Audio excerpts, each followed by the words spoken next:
Brent's back to this. He's on his way. So let's quickly do the water supply improvement program because Brent's on his way down.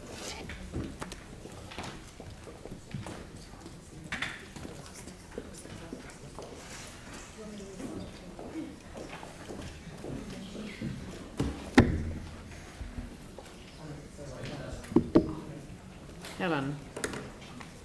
So just a quick update from me on the progress with the program, and this is ahead of a more comprehensive report coming to you in May on the future of the water supply system.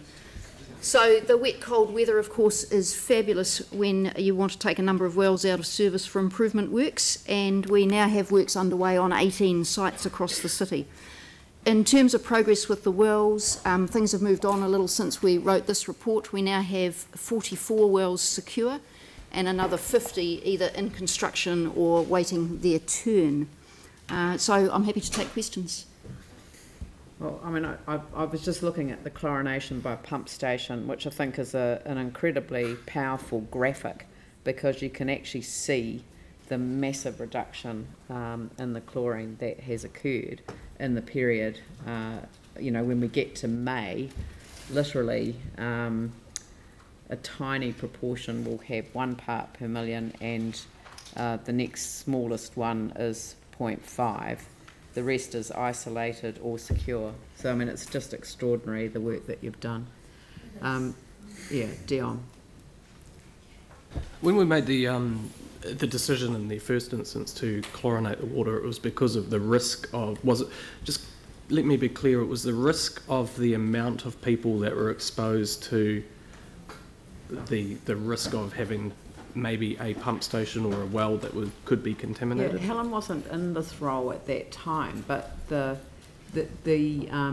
medical officer of health had an order in his back pocket ready to require us to chlorinate the water. I'm trying to understand, was it the risk? It was because of the wellheads. The wellheads didn't meet the standard and therefore were regarded technically as a risk, yes. Yeah, because I was just wondering, I mean, with the program that we've got, and obviously we've got a lot of those wellheads that have been, well, a number of those wellheads that have been repaired, and quite a few that will either be isolated or repaired relatively soon. Has that risk profile changed enough with the ones that we still haven't done to be able to have another conversation with the medical officer of health or the drinking water assessor to see if we can, you know, say we've got this program, we don't need to be worrying about the chlorination, or do we need to still have the chlorination at a time when we're actually so close to finishing anyway? I think you're constantly in contact with both of them, aren't you? We have a monthly meeting with the drinking water assessor so that she understands the progress with our program and we understand any concerns that she might have. Christchurch, as you know, is an unusual supply. It's not one reservoir and one treatment plant in one place where we dose. We have the 53 pump stations across the city. So no, there is no opportunity, because we've done half of them, say, that we can say the risk is reduced and therefore we should stop the chlorine treatment. The chlorine treatment decisions are made pump station by pump station as the wellheads at that pump station are upgraded and signed off as secure. So as noted by the Mayor, we do have less than half the chlorine going into the network that we had at the beginning of the program. So the progress has been quite substantial and will continue over the winter months.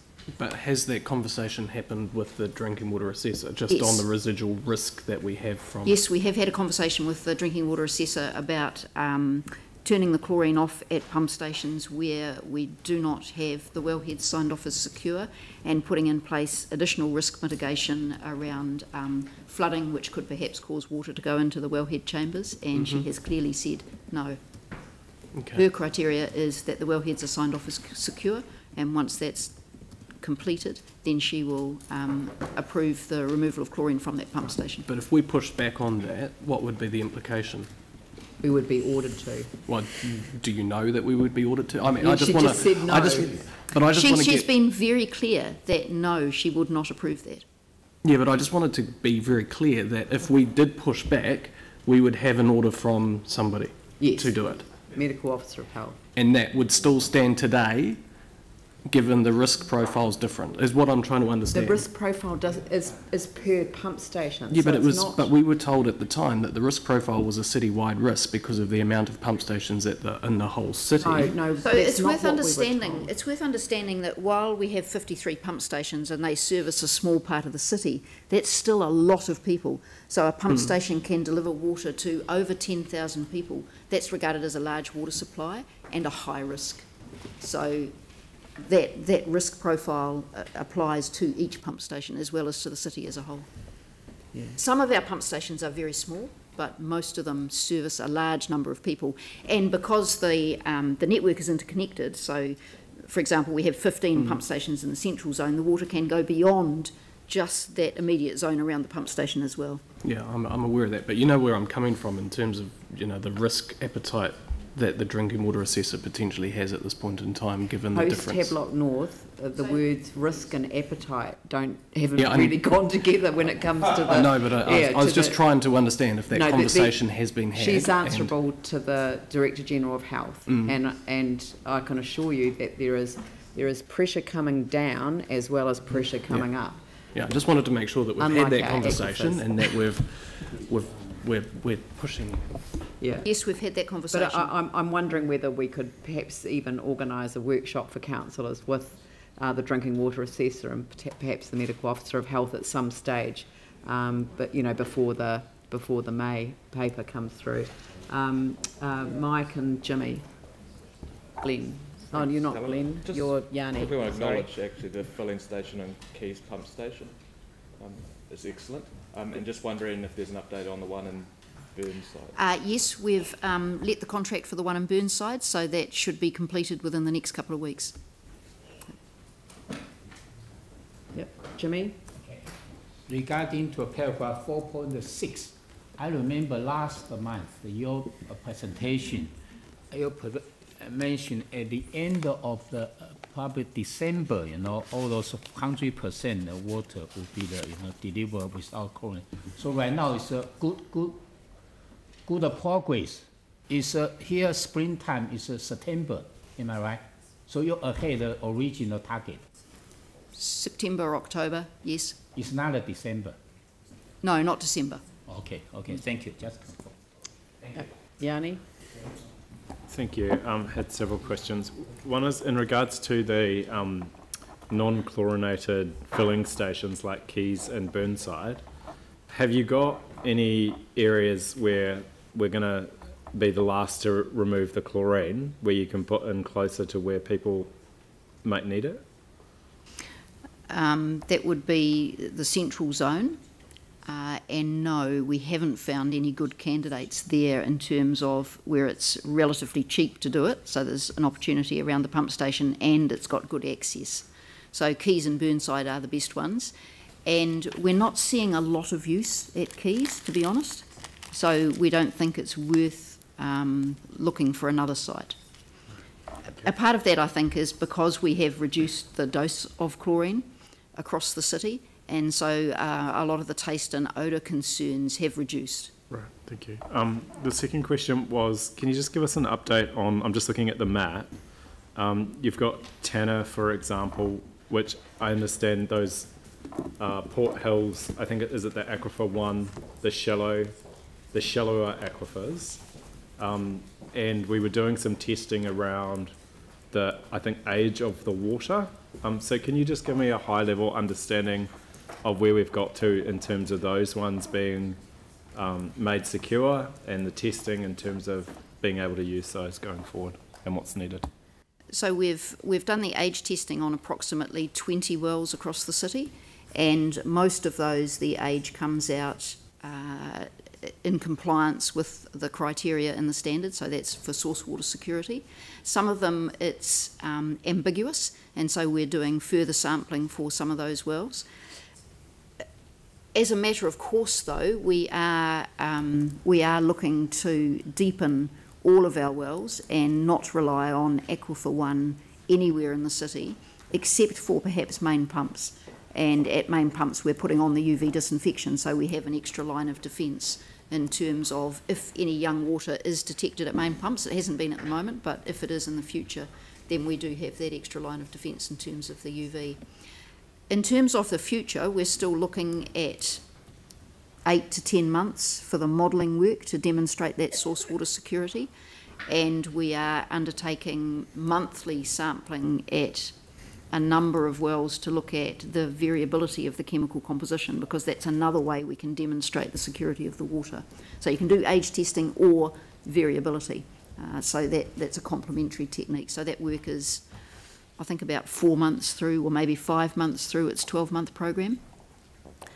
And as a third option for age testing, one of the challenges with the modelling work is that the expertise to do that modelling is a bit thin on the ground in New Zealand, and the original supplier of the model can now no longer do that work, so we've switched to a new supplier.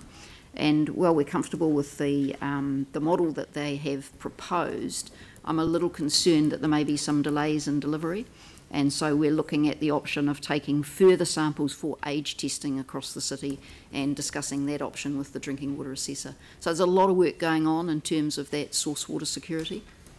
And we will get visibility of those as part of the water safety?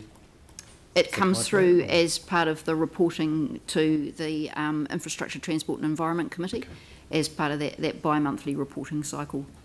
Okay, I just think when you look at like the map, for example, around the Tanner, that central versus the hills zone, smaller water zone there would actually probably be a good thing, especially if you're putting a new pump station or moving the pump station.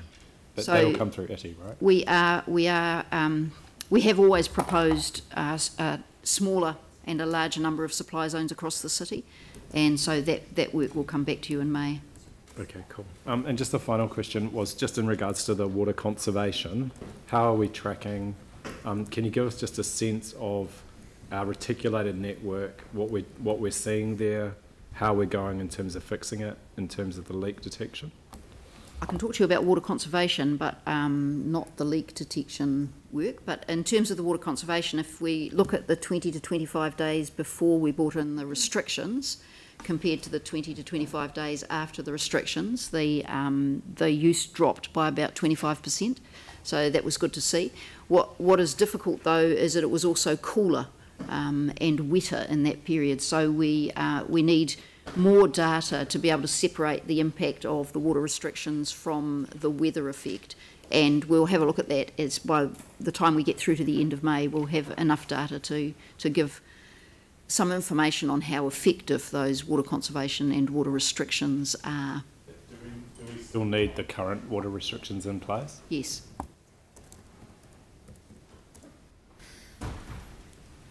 Yeah, I did ask that question myself. My team would shoot me if I said otherwise. Yeah, I know. I mean, it's just... It provides an assurance for us. Yeah, I know, and I mean, I did ask the same question, so I've had to delay the laying of a lawn in my back garden until after the restrictions come off for that reason. You may stand there with a hose every second day, no trouble. Yeah, but a brand new lawn won't take if I do that if it's hot, so I'm afraid I'm waiting until I'm not going to do it until the restrictions are off. Anyway, so well, look, I'm happy to move this, and again, thank you for the work that you're doing. Do I have a seconder? Glenn? I'll put that motion. All those in favour say aye. Those opposed say no. That